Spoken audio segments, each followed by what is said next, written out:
So here at BBC Trending, in fact, in the whole world these days, we don't like racists one bit. But wait, who are we to say something is racist? Who are you to say something is racist? Aren't we all racist? A little bit? I'm asking these questions because we're about to tell you two stories that are currently unfolding on American social media. Both involve some people calling out others for being racist. Or as some would see it, online moral policing. Story 1. The guy they called racist. So I recently spoke to a guy in Texas who works in a car wash, or at least Chris Rincon used to work in a car wash, until he got on Facebook and posted a spoof article of the US president's daughter, 16-year-old Malia Obama, being pregnant. She is, of course, black, and he commented underneath, "Not even the president's daughter can keep her legs closed." Chris then went a bit further than this in the subsequent conversation thread, using terms of racial abuse for black people.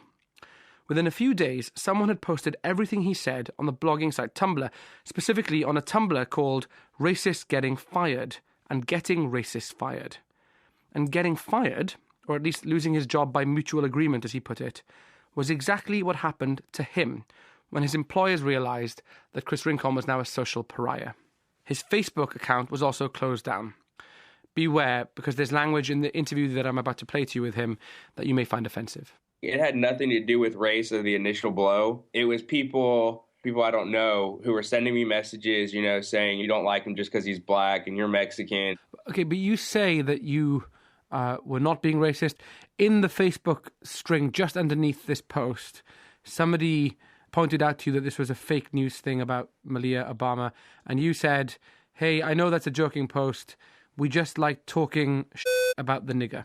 Yeah, because the guy who actually posted that, he had made some racial comments in a message towards me. So I said the word, and, I'm not going to sit here and deny that I did use the word. But at the same time, people are going to always turn something into what it's not.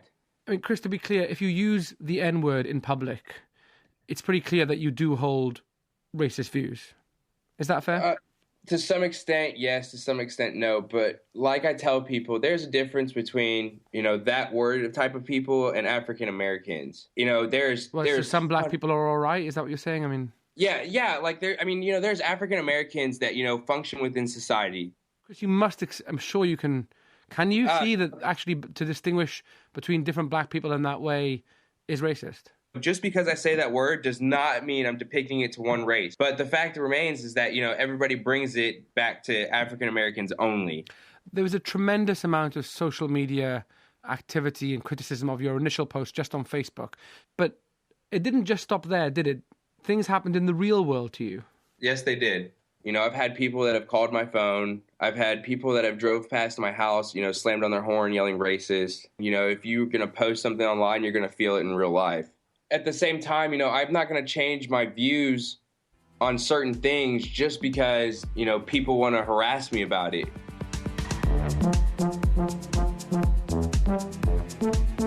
So what happened to Chris happened because his remarks were highlighted by this Tumblr blog. And whatever you make of him, the fact is he did speak to us while the actual admins of that Tumblr remain anonymous. And they wouldn't speak to us despite repeated attempts, which I found surprising. Some would call what they do a kind of vigilance